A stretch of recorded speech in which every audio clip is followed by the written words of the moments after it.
What up, Herd? Welcome to another CBSI Team Nerd Herd collaboration where we're going to be discussing comic covers. So, welcome to our Comic Lovers show, and it's going to be a supplement to Cover Fire, written by the man, the myth, the legend, Mike Morello. Mike, how you doing?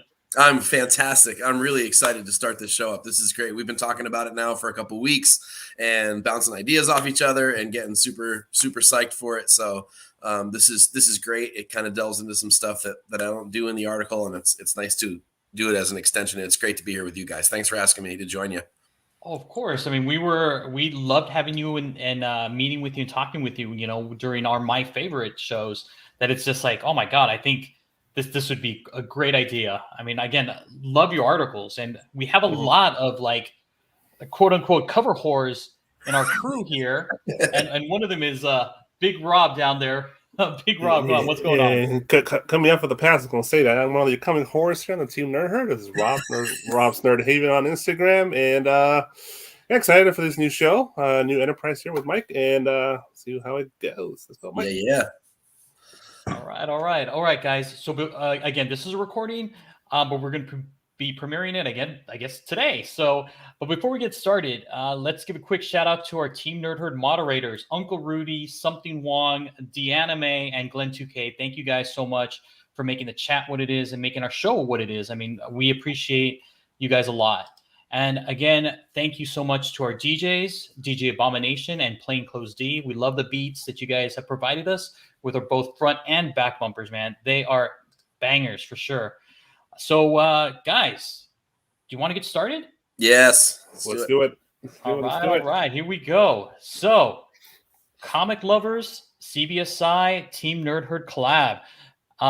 Let's talk about incentives. So, there's a ton of incentives that we have this week, but we picked out kind of like our favorites, right? Yep. So, let's get started with this one right here. By Jose Maria Casanovas for Savage Spider-Man #1, the 1 in 25. Mike, tell us a little bit about it. Man, I love this thing. When I was scrolling through just the list of what was coming out this week, of all the covers for the week, this one stood out the most to me because it is creepy as hell. I'm not sure if it's the rendering, the coloring, the sort of light fog, the really like disturbing bug. I don't really love bugs to start with. So yeah. Just the concept of the Savage Spider-Man thing is cool. And this just really captures the creepy crawly thing so well. Great perspective, great lighting on the face. Just a really, really well rendered piece for me. I'm going to be looking for this one. Definitely. Nice. Go ahead, Big Rob. I was going to just say the shirt does give you the heebie-jeebies, right? When you look at this cover, it's just a giant spider there, just kind of like creeping on people. Yep. So I love the lighting on it, the red with the blue contrast there, melting of the color. That's pretty cool. Yeah, I like the fact they made him look more like a spider. It's something that's really disfigured and pretty much just disgusting. And I liked the little nuances here. I mean, you have like these little spiders right here in the back. Yeah. I thought that was kind of cool. I was like, that kind of adds a little bit to that creep factor that it's like you also have these like bugs or spiders like kind of crawling on them. I mean, you're right, Mike. I mean, it does give me the heebie-jeebies. I mean, I'm getting little goosebumps right here just looking at this thing. It has almost like a horror cover kind of a feel to it, which is that's amazing. And cool. Also, too, there was another one that for this particular title, Savage Spider-Man here, from Raza, the 1 in 50. I love Raza's work. And, I wasn't sure what to think of it at first. When I first started to see him do, I think it was like those WWE incentive covers. I want to say like 5-ish years ago. I'm not really sure. They look just basically like photography. Like messed with photography, and I was like, I don't know if I love that all that much. And then he started to break out and really do some really cool work. This has sort of like a Delato-ish sort of feel to it. There's again awesome perspective. The same kind of lighting as the other one, where this is sort of this haze and this sort of this creepy feeling. There's a little bit more of a Spider-Man-y feel and a little less of a spider feel to it. So if you're a little bit too creeped out by the Casanovas one, this might be a little milder. But still, I think it's the perspective on this one. It's that undershot is I like it when an artist does something unconventional on a cover, and I feel like this angle is a little unconventional. So so this one does it for me too. I like the other one better, but I think this is dope too. Yeah, it's same story, creepy as hell. I do agree. This one for Raza looks kind of realistic on the legs area. The like that little where he's standing, the background looks pretty realistic from just my viewpoint. I don't know if anybody else agrees, but yeah, It gets a little bit more artsy as you get to the head, like a little bit more painted into the head area.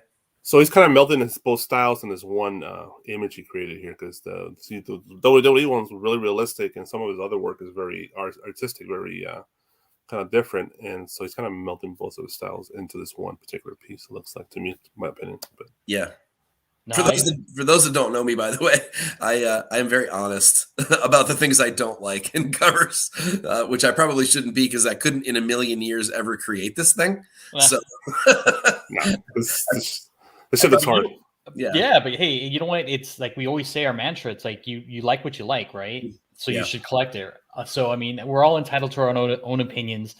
So it's all good. It's a safe place here, Mike.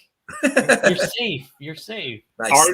Art is subjective, right? That's what they always say. Art is really subjective. is. Yeah. It absolutely is. Yeah. What do you think of this one? No, I mean, I love it. I feel like it's part of like a horror movie, right? And you know how like you have your heroes kind of looking off to the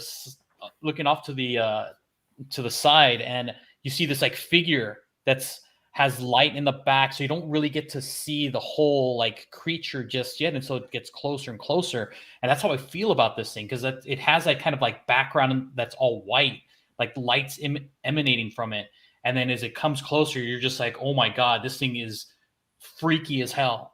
And I love the way that Raza has those hairs on the legs. I mean, those little details that he puts in there, it's amazing. I like how it feels very, very real.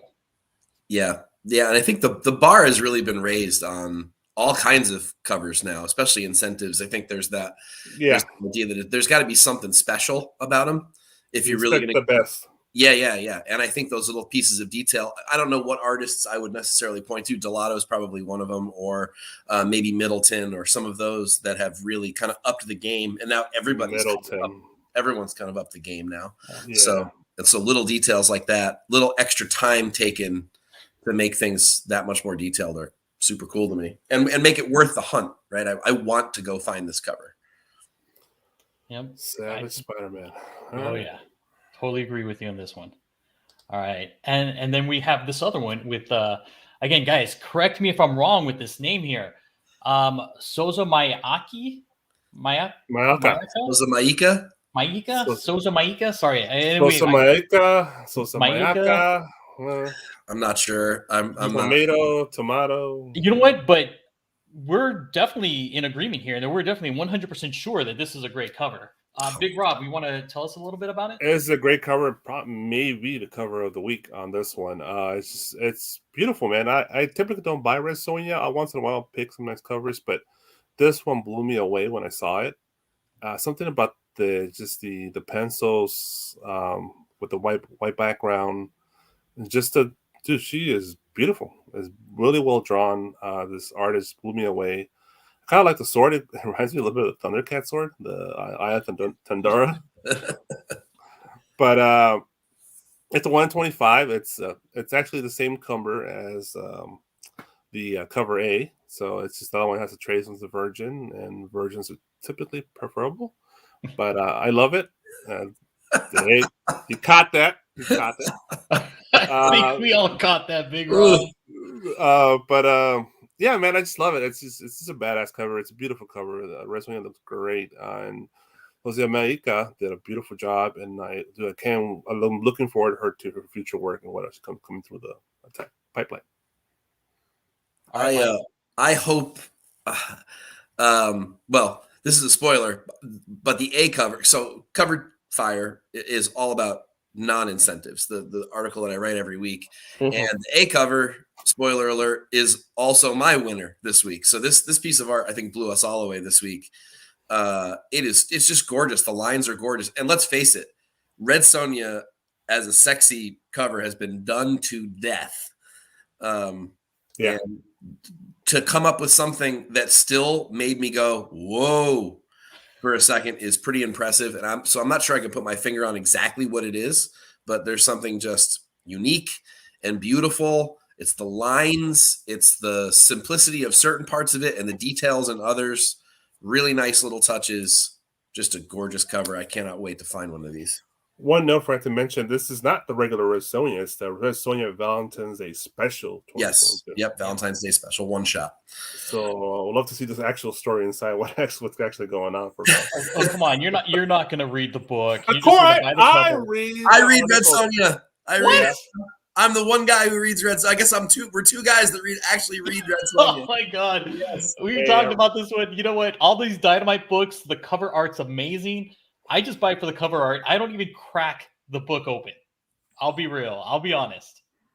Well, buy cover A to read it and get the incentive for the looks. for other purposes. I guess. One of the other things too. Keep it on my alarm. So my Aka had another cover recently featured, and this was the 1 in 25 for Catwoman. Yeah, and that Catwoman cover was amazing, and it was released last week, and it was so good. Yeah. Yep. I did not get my hands on that one. I'm kind of pissed now. But it's this doing one, like $150, right, on the Bay. I think. Oh yeah. Yeah. I mean, it's expensive. Guys, just make sure to keep your eyes on this artist. I mean, she's doing like some great things right now. So might want to sub her up, take a look, and again, use that FOC and anything that she's drawing. Make sure to pick that up. Yeah, this is hot. And then we also have this one right here by Jorge Fornes, which is the homage from Marvel Age number 36. And it's also a 1 in 25. And this is Daredevil Woman Without Fear. Mike, let's start with you. What do you think of this cover? I really don't like it. And look, it's funny too, because I usually love it when first of all, I love the whole 4-color thing about, so that I do like. It goes well for the homage. That's cool. There's just something about the execution of the cover that I hate. I think this could have been done so much better. Fornes had another incentive last week for DC. I forget what book it was. I can't believe that they put it as the incentive. It was so bad. And this one's better, but man, I don't know. It's okay. It has an old school feel, and I normally like that. But in this case, there's just something wrong with it for me. And it just does not hit for me. Okay. I think it as once. Well, I guess a couple opinions on this one. And it's hilarious, the homage and Marvel Age cover of all covers. It's just. Yeah. Why Marvel Age? Who fucking even knows this cover even exists? To be honest, that's interesting in my point. And he missed on it somehow. It's something about it's just not right. I don't know. It's okay. I don't hate it as much as you do, but I think it's all right. It's nothing crazy. I wouldn't pay $25 if you catch this for like $10 or less. Maybe it's worth it, but it's okay. And this is what issue? 2, right? Yes. Yeah. 2. Oh, the Woman Without Fear. Yeah. Okay. Yeah. So it might have, usually issues 2 and 3 on books will have sometimes we'll have those surprise first appearances. So, watch. I'll be totally wrong. This will be number 1 on the hot 10 list this week. I know, right? Some fucking. They'll be the next Miles Morales or some shit like that. There you go. You know what? I personally dig this cover. I know you guys don't. I dig it. I actually like that Marvel Age book, and I saw it. I was like, "Oh my god!" I've seen this cover before. Really? Wow, you're the only one. Knew it. I know. That's why I have it here, right? When I read Daredevil, I still don't know about that Marvel Age cover. So it gives me that like nostalgia vibes, and also too, Mike, how you pointed, it's like very limited colors. It's just pretty solid. And I like it. I like it a lot. I like the homage. I mean, even the Marvel Age variant, it feels very rough. It's not very elegant. It's not very. I don't see very many clean lines. I kind of dig it. I dig it in that respect. Mm-hmm. So if I see it, I would be probably one of those guys buying this right off the wall. My favorite part of the cover is the corner box. Oh my god, Seriously, that part's badass to me. I like the corner box. that is very cool. But you know what? I like that. I'm looking at it. I like how it's like pixelated. Yeah. Was that on purpose? Or Was that a happy mistake? No, I think it was done on purpose. well, here's a question: is the homages on classic cover on old school covers jumping the shark? Yeah, Ooh. it's her second issue.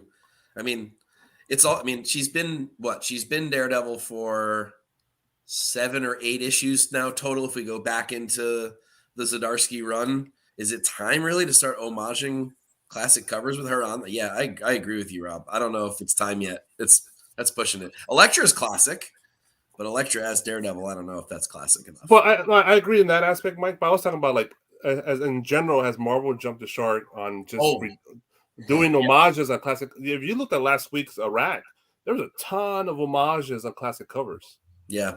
I was like, dude, they're going a little crazy with these homages. I'm like, I kind of losing interest. It's saturating the market too much. I agree with that. I think Marvel's doing that anyway with too many variants, regardless. But that said, yeah, when they're all sort of centered around, like, yeah, we know that's a classic cover. We're gonna go buy that one, the original one, because that's cool.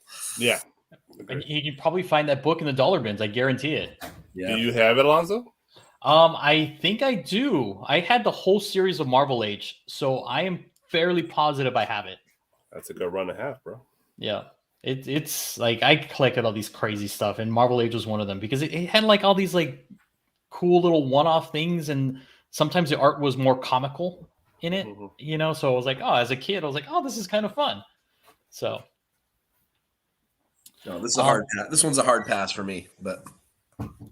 Thank you. You're saving it for me. I appreciate that, Mike. I'll also drive the price down. All right. So if I drive demand down, that's what I want. $10 for $10. Oh, he's like, I'll buy that for $1. Yeah.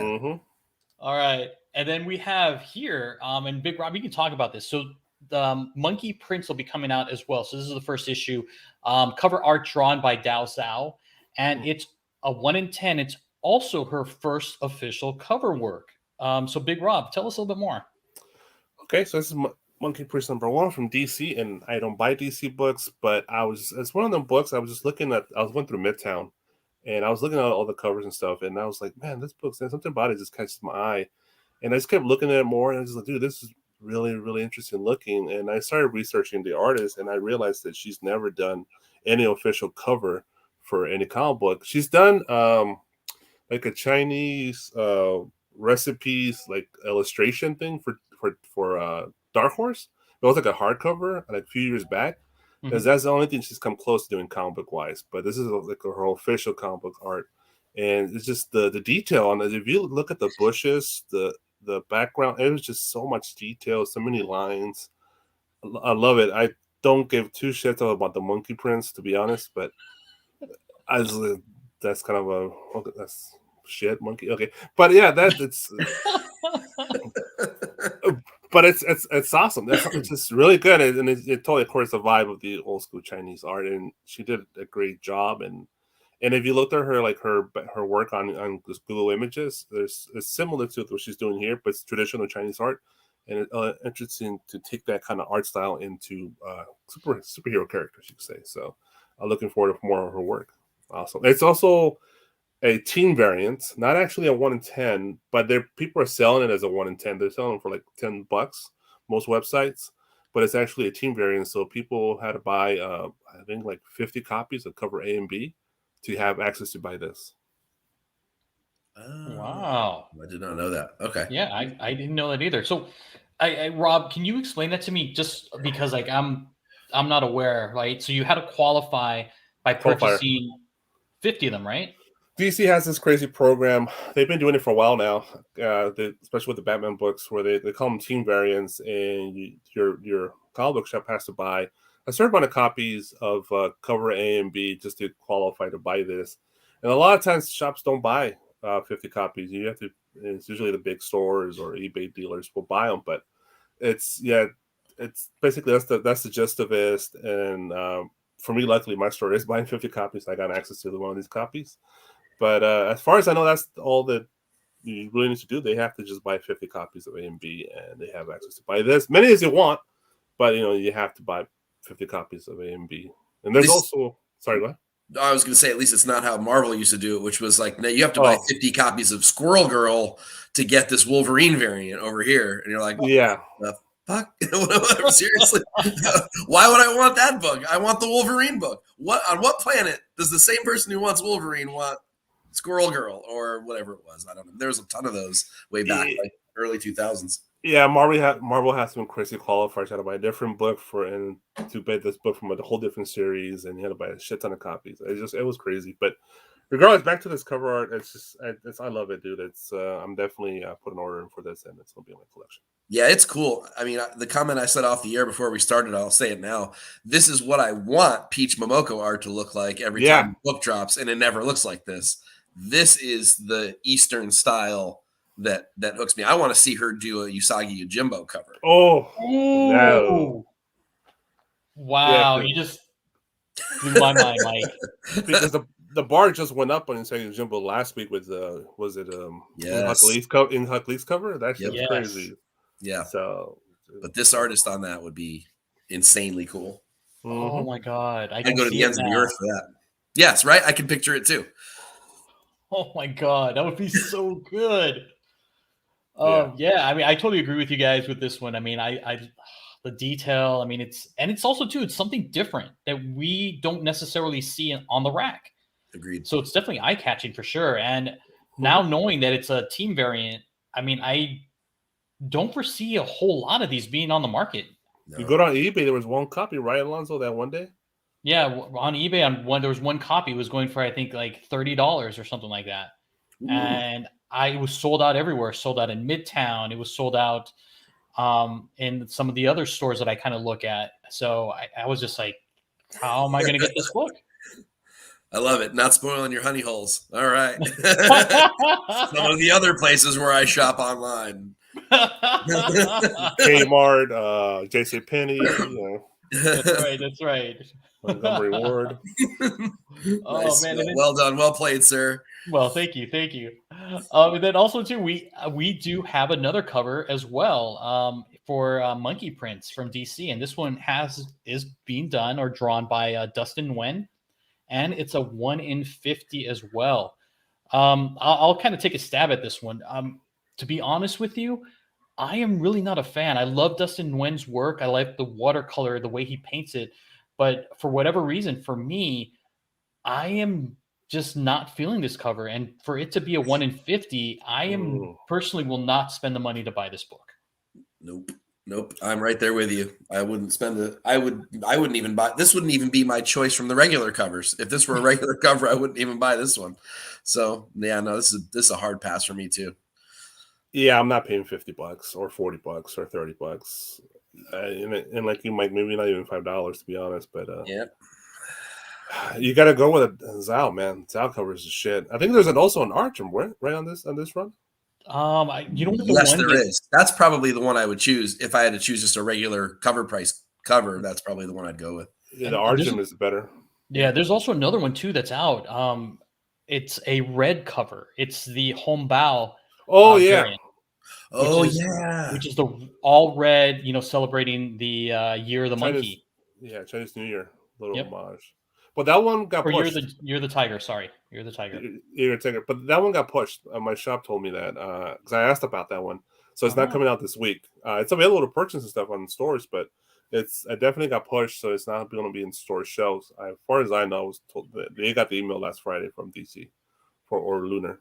Nice. So.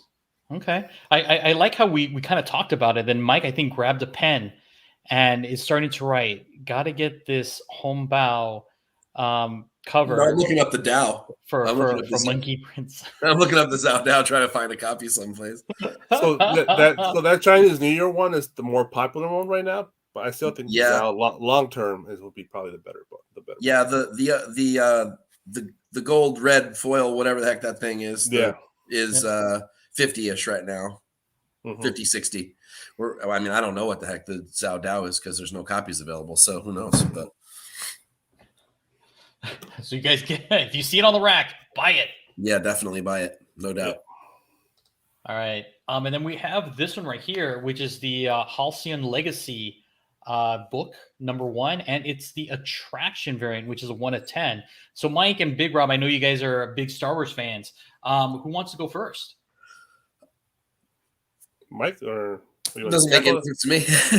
I'll say a couple quick words real quick. It's a 1 in 10. It's this is total just spec play on my part. Yep. The story is like we'll find out. It's just based on the space that hotel they got in Florida, the spaceship. So the first issue is supposed to be in the High Republic era. That's what I understood. This particular cover is image from the actual attraction at the hotel. That's what I understood as well. And so to me, the attraction covers for any Disneyland attraction covers usually a good investment. They usually sell well if you're trying to flip them or anything like that, or just collection wise, they will increase in value with time, and because they're Disney homages and Disney fans are rabid.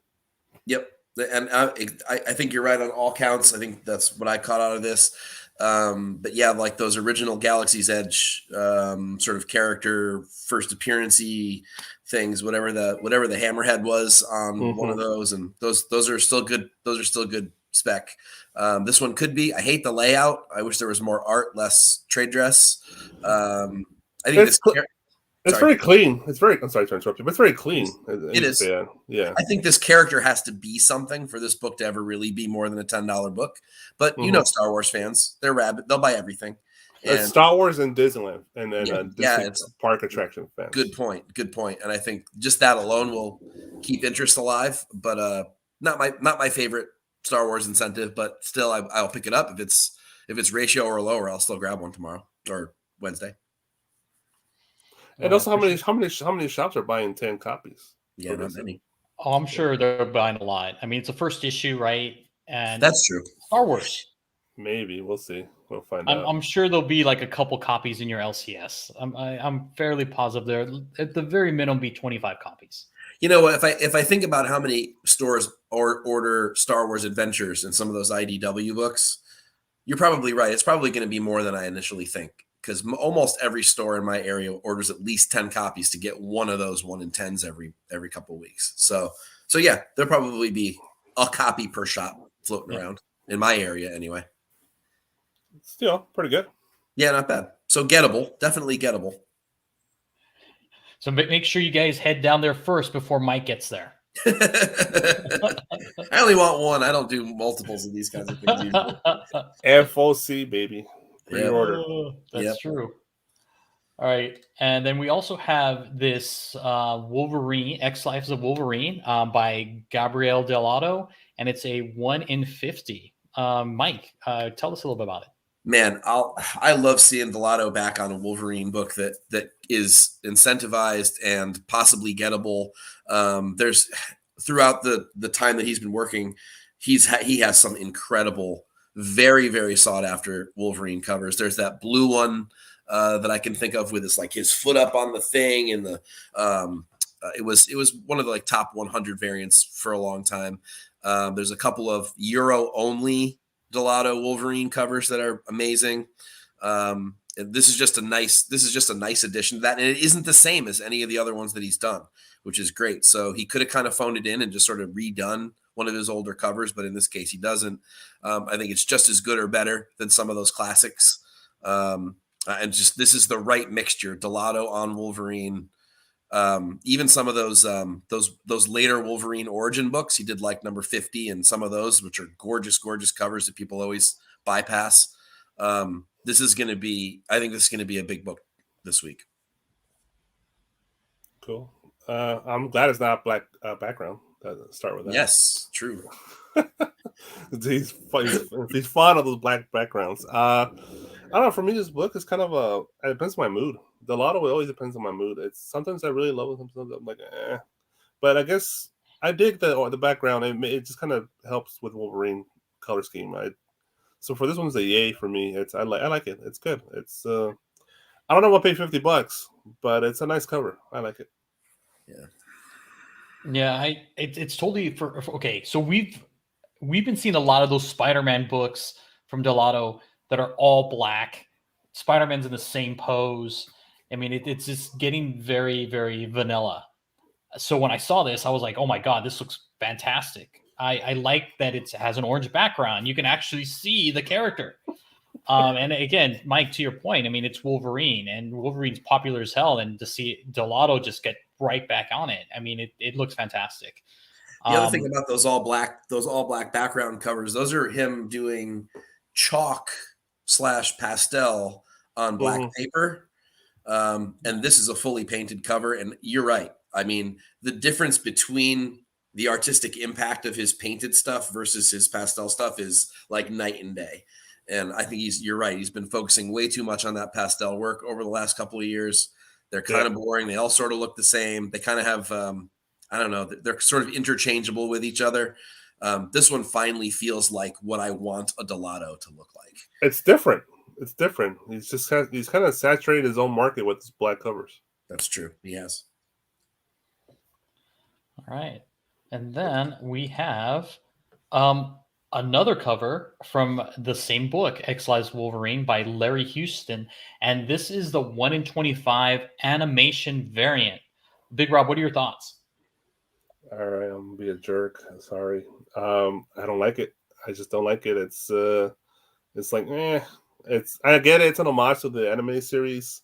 And I would see what people would be interested in purchasing this. But I would not pay $25.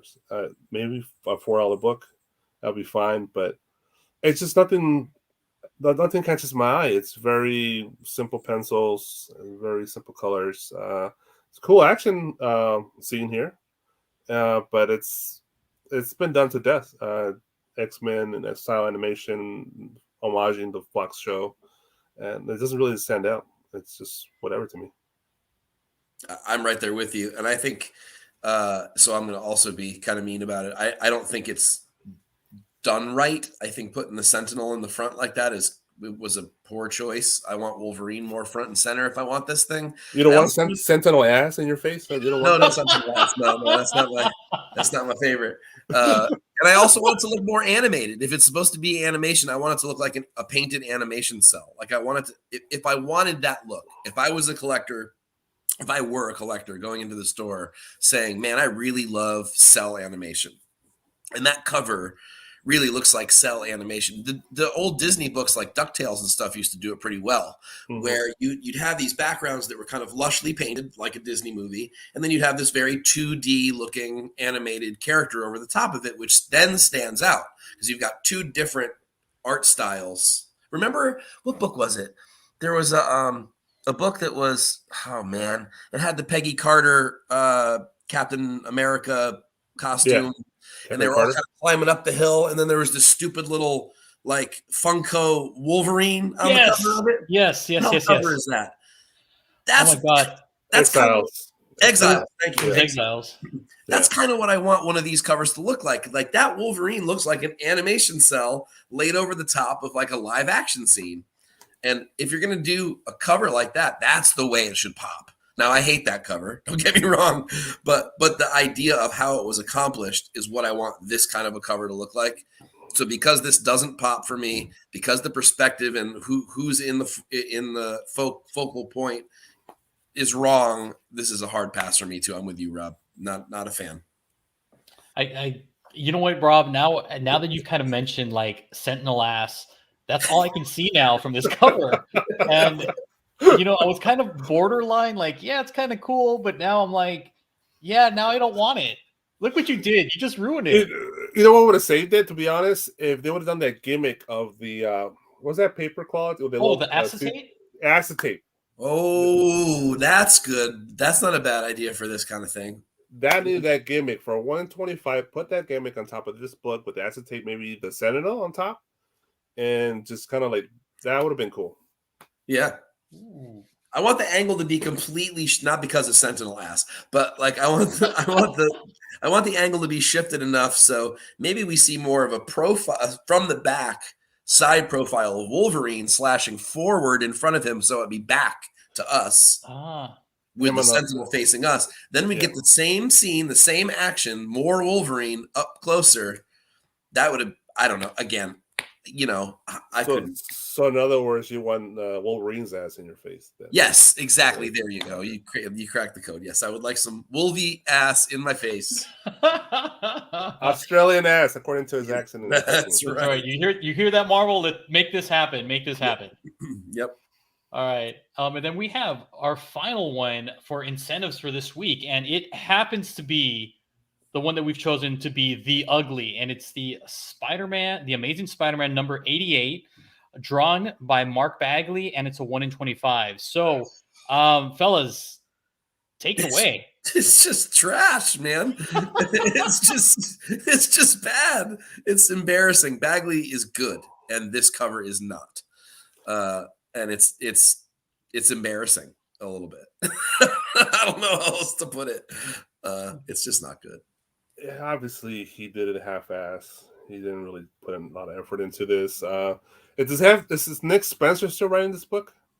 No, thank God. Well, at least it has that going for it. But it's dude. It's Mark. I've seen Bagley do a lot better work, and this is not one of them. And doesn't even look like who is that? Supposed to be Mary Jane, right, on the cover next to Black Cat. Yeah, I think so. This is some trashy girl from some dive bar. Looks like bad Jean Grey. It could be, or like a vampire with those, like, it looks like she has fangs, right? I mean, it's just weird. Like, the face is weird. The just looking at it, I don't know which direction to look at this. I mean, the perspective, it's different. I mean, are we looking up, down? I mean, where is this fireball coming from? And plus, that's stupid beyond low, which doesn't help either.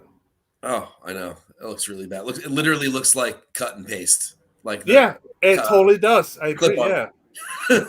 Clip art. When he used to add from. You couldn't do the little Photoshop thing, just removing the white background from the damn lettering. Apparently not. It's really bad. The whole thing is to make it a 1 in 25 for poor Spider-Man fans that will go out tomorrow and spend, or 2 days from now, and spend $25 on this thing. It is a 1 in 25 too. Jesus Christ! Right? It's such a. I'm like, I don't know. This is just, it's just, oh, yeah. Get it off the screen. Yeah. All right. Moving on. Here we go.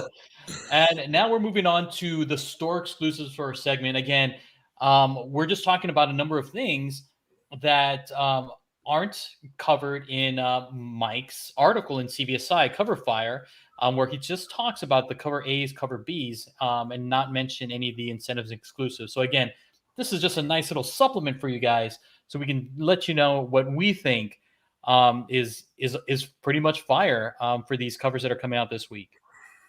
So for our store exclusive, we have this Gerald Perel comic exposure book for Devil's Reign. And Mike, tell us a little bit about it. I really like this. I'm not really sure why. It has sort of that negative space vibe to it in a weird way. All the lighted areas are all blending into the background. It has a very watercolor kind of fluidity to it. I don't know what the buy-in price on this is, and if it's not terribly expensive, I think it's a really nice, classy piece of art. Is it my favorite cover ever? No. It's even a little busy, possibly, but I have a problem with store exclusives in general. I think there's too many of them. I think they're too expensive now. I get why places try to charge as much as they do. They need to make their money back. But I mean, if this were a $10 cover, I would buy it. I know that it's not. I'm sure it's more like 20 or maybe 30. But I don't love it. Let's just put it that way. I think it's a good cover, not a great cover. Agree. I guess if you're a Daredevil fan, $20 wouldn't be too bad. 10 would be preferable, of course. But I guess in that aspect, is this an homage to the X-Men book too? The X-Men 266, right? 266. Yeah, that with the Cap and Black Widow and it has that feel to it. Yep. Yeah, the Daredevil looks nice. The lighting of the city and it shines on the characters. It's nice. This is what I would have liked that Dustin Nguyen incentive that we kind of saw earlier for Monkey Prince to look like, where the watercolors. I mean, this Perel looks amazing. I mean, I think it looks fantastic. I love the way you have Daredevil, you have Elektra. And is that Ben Reilly or is that like Miles? No, that's Miles' new That's suit, right? Miles, yeah. And I like Miles' suit. I mean, It's I been think it looks fantastic. beginning I to grow like on how me. like the colors kind of are different, because of the watercolor. It looks fantastic. Yeah, it's Yep. cool, man. It's different. Has a bit of Burrell has sort of an Assad Ribic feel to his work as well, and I like Assad's work, and I think this is different enough that has him stand out. But sometimes I like the simplicity of that, just not too heavy on the line, but a little heavier on the bulking out of shape. Not to get too artsy about it, but it's a cool style. It's definitely different. And this is gonna hit just right for some buyers, and they're gonna really have to have this cover.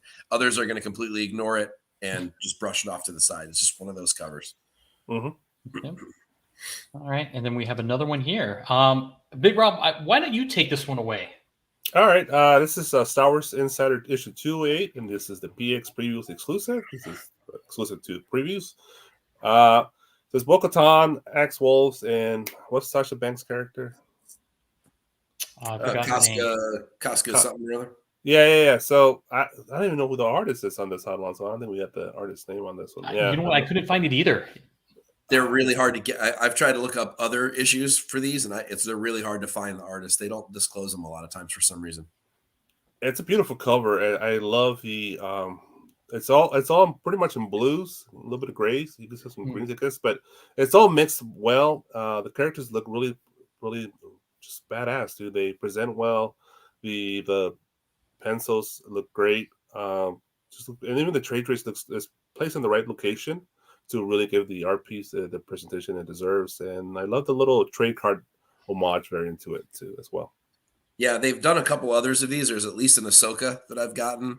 I like the look of it. You're right. The layout is classy. They didn't ruin any of the art with the trade dress, which is a huge epidemic in comics. And I think that this is a nice way to get some people to buy this magazine. If you don't buy Insider, then I'm not sure, you might not see these in your shop. Not every shop orders this stuff, but I just think this hits. This just something about the overall. No one aspect is crazy or amazingly well done, but for whatever reason, the combination of everything on this cover makes it the whole package makes it a cover. I have to go get this. There's also not a lot of Bo-Katan stuff, so if you're liking the prospect of spec on Bo-Katan or you like the character, Katie Sackhoff, whatever it is that you like about it, this is the early stuff. I think now might be the time to be grabbing whatever you can, Bo-Katan wise. All right, so I have a question for you guys. Since you kind of mentioned that, hey, Bo-Katan doesn't have a lot of cover appearances. What do you guys think about like this whole because it's a magazine? Is it a comic book? Would you consider this? Yeah, you hit my thing. Her art, like this is a great cover. But do you think comic book people would kind of jump on this? This has been one heck of a conversation over the last 5 years or so. Topher and I both on CBSI are huge proponents for the magazines. There's a lot of comic content in a lot of them. There's a lot of story content where there's fiction in these.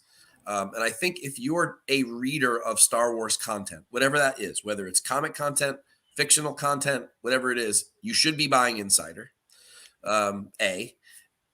Therefore, B, it should tie into, because it's canonized, all of the things we're seeing in the shows and all the things we're reading in the comics. This is just an extension of that. And the covers like this clearly meant for comic collectors. I mean, this is or card collectors, I guess, as well. The crossover is clear to me. I think just because the format's big, well, are we not going to collect Savage Sword of Conan or Vampirella or any of those because they're magazine sized? Why? I mean, what? Just because they don't fit in a regular bag and board, they go in a magazine bag and board, they're all of a sudden not comics. I don't get that argument. It doesn't make any sense to me. So you're not going to buy Echo Lands this week because it's facing the wrong way with a staple on the side. I mean, I don't get the logic in saying that these things are not part of the comic realm. It doesn't make any sense to me. And it does have the Star Wars Insider ever since issue 200, I believe, is that they have exclusive stories for the High Republic. Yep. So if you want the whole High Republic story, you have to buy Star Wars Insider. Yep. Absolutely. And also, this will be a cool cover to get a Triple Sig sign and get a CG seed. It would be. It's very Sakov and Sasha and all and the other gentleman. That'd be sweet. Nobody knows his name. No one cares. It's just the other guy. The other guy. The other Mandalorian. He's supposed to be back. I heard he's supposed to be back on the future episode or something like that. Oh, You well, never maybe he'll know. become important. Maybe we'll all be upset we didn't know more about him at the time. That's right. All right, But thanks. how about you, guys for Alonzo? that information. What do you think about the magazine thing? I know. I for the magazine thing, I don't have a horse in this race. I just want to hear what other people say, only because it's like I know it's a big thing where it's like, oh well, it's a magazine, it doesn't count.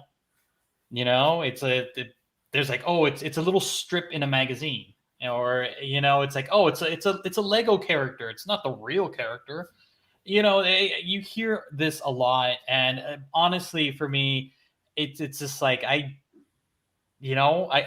just collect what I like, and if there's something that's in the magazine that I feel is important, I will buy that magazine. That's the key. You nailed it. You definitely did. You buy what you like, and I mean, I like insider content. I think it's a great magazine. I think it has been for a long time. It's been overlooked for a really long time. Mm-hmm.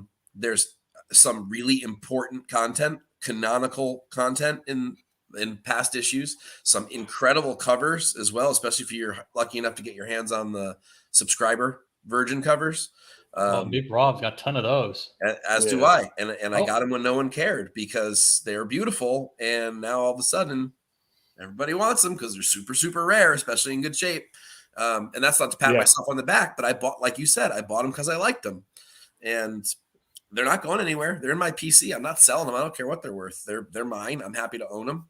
I display them from time to time because they're so pretty to look at. They've done such a nice job. And I think this one fits nicely into the sort of the top 50 covers from them. And I'm looking forward to getting one. And I did not know this was dropping this week. So thank you, Rob, for the heads up on this one. You're welcome, sir. And just another note, the first time you ever see Ahsoka is an insider. First time you see Asajj Ventress is an insider. Yep. First time you see any of these Star Wars characters you love for the last 10 years, they're an insider. Mostly in the insider. It's very true. Mm-hmm. Yeah. Man, you guys, we got the right people on this panel. Thank you so much for this info. I appreciate it. And then we also have this Derek Chu cover for Miles Morales Spider-Man number 35 from our friends over there in Canada, Comic Kingdom, and their LE 3000, and also the Virgin is LE 1000. I'll go ahead and take this one. I like this cover because, again, you think Miles Morales, you think youth, you think hip hop, and this one it exudes all of it. I like how he's got that boombox, this whole like 80s feel, the graffiti in the back, the pose. I mean, it just, to me, screams hip hop, and I love it. I love all the details. I like how even like the character design itself, it looks like an artist just kind of spray painted it. Because it kind of has that look vibe for me.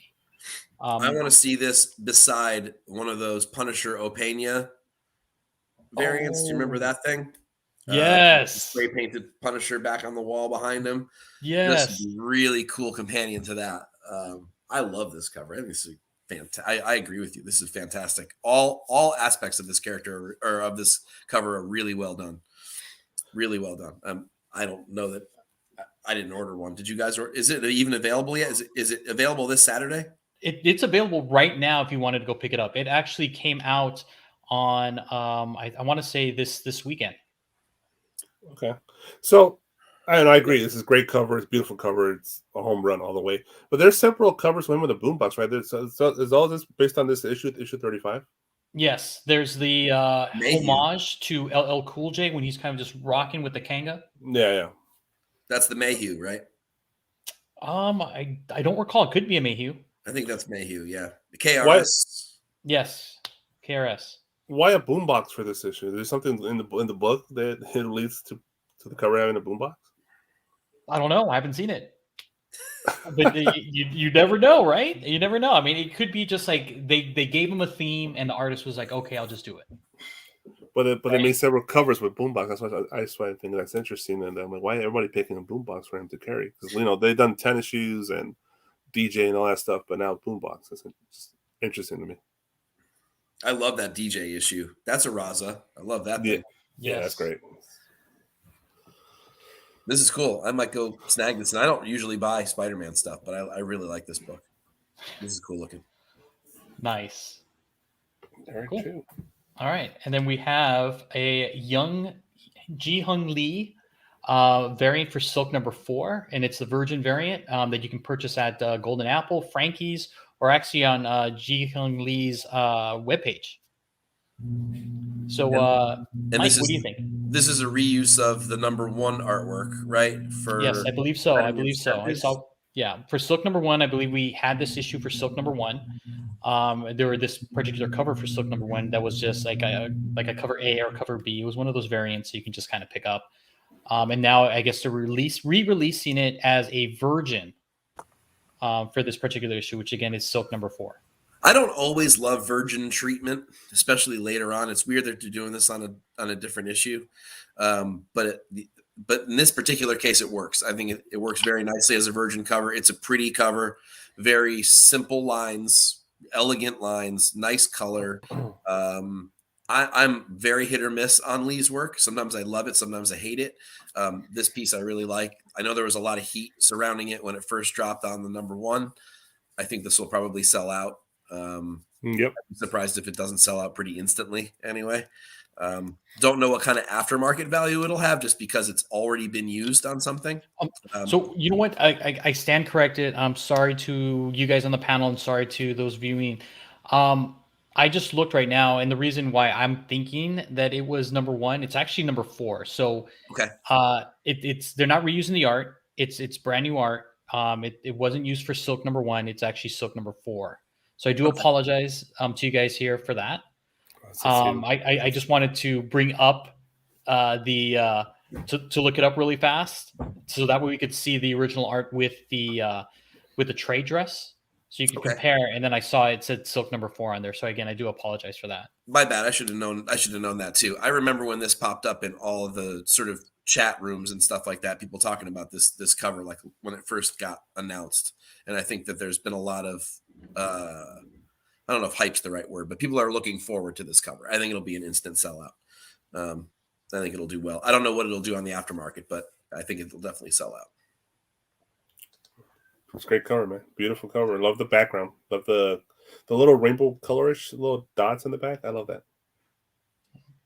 And I dig it a lot, only because like this was like Silk's first costume. Yeah. You know, she really didn't have anything, so she's just like, okay, I'm just gonna whip this thing out, and just used like all the webs that she had, and voila, this is her costume. So I like this take on this. I mean, it's definitely like a lot sexier, I guess.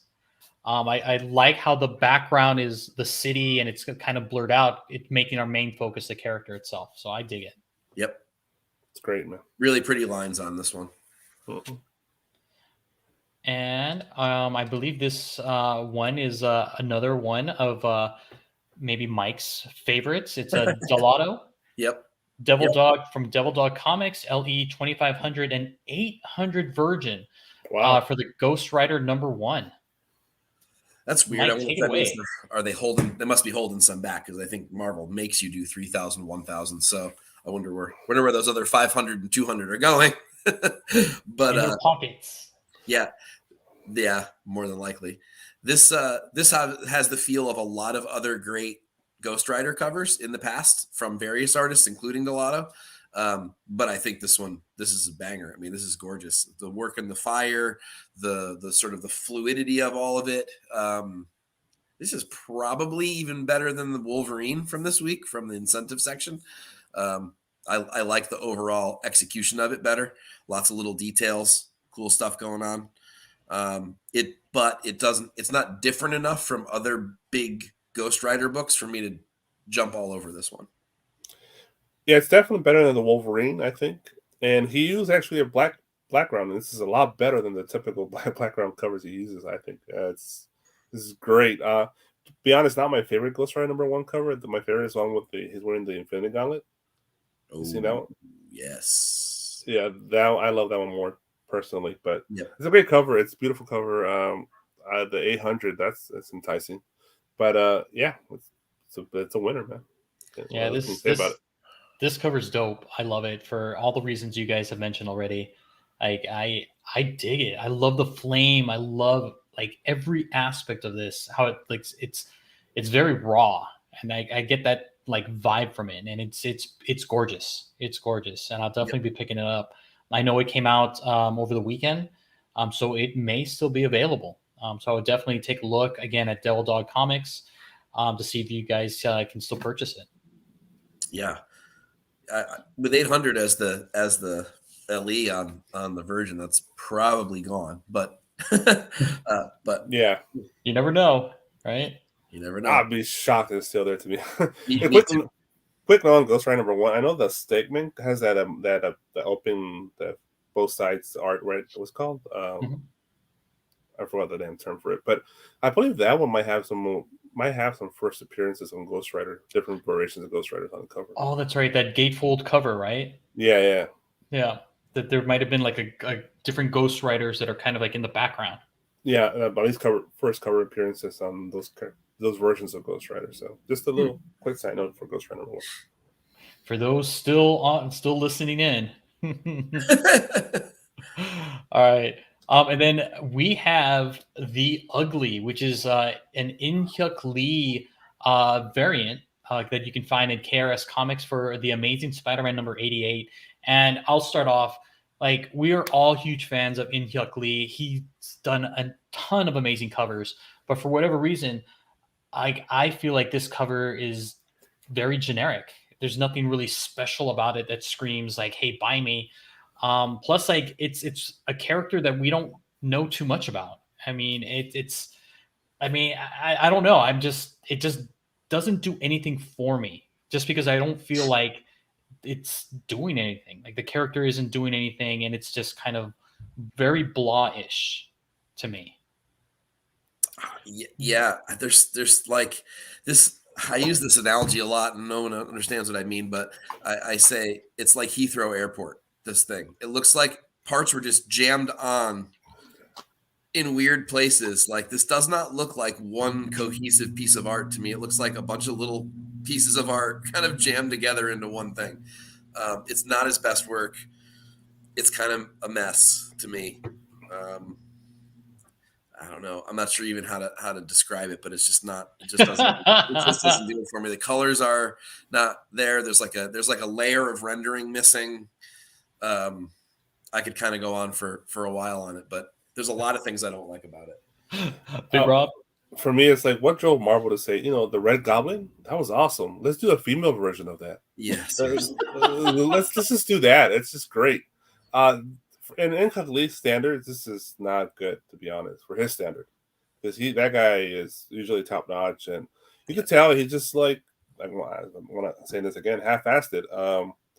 It's quick draw for a simple work for him, I guess. Very simple background. Just he threw like some generic fucking Google image in the back and just pasted his art on top of it. Yep. It's what it looks like, to be honest. So yeah, it's not really, doesn't catch you, doesn't really entice you. It's not gonna entice me to spend $60 on this shit. So No, definitely not. Is that what the set is? $60? it's typically usually a set $60. Yeah, that's way too high for this. Yeah, I'm not forking over the cash for this. Sorry, Curious. All right, guys. So that brings us to the end of this segment. So, Mike, thank you. What do you got going on? The same things I've got going on every week. These are the loves of my life, the loves of my week. Cover Tunes has been going almost for 4 straight years. That drops on Wednesdays. That is very much just covers I like. No spec involved. Don't care what covers are worth. Sometimes they're worth nothing. Sometimes they're worth hundreds. It's just, I like this cover. Here's why. Pay attention. And a lot of times it's covers that either people have forgotten about over time or that just, in my opinion, don't get enough love. And then Cover Fire is the weekly sort of companion to what we just did, which is these are the covers coming out this week, Tuesday, Wednesday. But it's focused just on the regular covers, cover priced covers. So A's and B's, no incentives, no store variants. And it's just I've got a winner, I've got a runner up or two, and I've got a couple that you may want to take a second look at every week. So there's like 5 to 7 covers in the article every week. That drops on Tuesdays. Cover Tunes drops on Wednesdays. I love doing these. They're really fun. I love the comments that come through. I like the dialogue that I get to have with readers. It's really fun. So hop on over to CBSI. There's lots of great content every week, not just mine. So make sure you're checking out, everything that we've got going to help you out on Wednesday, as well as just to feed your geek. Oh, I like that. I like that. And I for one love your articles, Mike. I think they're fantastic. I love your cover fires. I like how they're nice, really bullet pointed items that say, "Hey, this is the cover. This is why I like it, and it's coming out. You better grab it." I mean, it's very easy to kind of read, and it's fun. I really enjoy it, and it's one of those things that I definitely take a look at before I hit my LCS. Thanks. I really appreciate that. That's really nice to hear, man. All right. And then what we got coming up. So upcoming shows for us, we have tomorrow, which is actually going to be Tuesday. So today we have have you ever wondered who's the better Summers brother? Is it Cyclops or Havoc? So we're going to be focusing our attention on those two Summers brothers. Okay, guys, those two Summers brothers. And we have Something Wong versus Brandon, aka Comics Kings, for this one, and you're gonna have to tune in to see how it goes. I mean, it's gonna be a fun show for sure. And then we also have our movies and shows with Geek Driven. So Jeff is going to be posting his review for the Book of Boba Fett episode 6. So if you guys don't know, episode 5 was probably the best Mandalorian episode, or should I say I know. I'm about to say, yeah, you sure this episode 6, not episode 5? We're about to watch. Oh my goodness! So yeah, Geek Driven Jeff is going to be doing his review. Probably going to be joined by JR, aka Rogueslaw, and also Anthony. Mr. Comics Are Great. So definitely tune it in. It's going to be a Wednesday, 6:30 p.m. Pacific Standard Time, 9:30 p.m. Eastern. And then we also have our Mondo mail call. So don't forget about that. We have Comics with Bionics. So we're going to make sure to highlight him, see what he collects, and also see what we got for our Mondo mail call, what kind of hauls that we get. And don't forget, we have our nice verses. And hopefully Comics with Bionics can survive the verses. But I guess you'll have to tune in to find out live, as always, here on Team Nerd Herd. And that's all we have for our upcoming shows for this week. I just wanted to say thank you again, Mike, for coming on the show and helping us kind of break this thing in. I loved it. This is fun. This is really fun. I'm looking forward to this moving forward, guys. Thank you so much. And Big Rob, thank you to spend your evening with us here as well and bringing your insight into these covers. I appreciate you. Thank you, Laza, for producing the show. And Big Rob, do you want to take us out? Sure. If you want to do it right, collect what you like.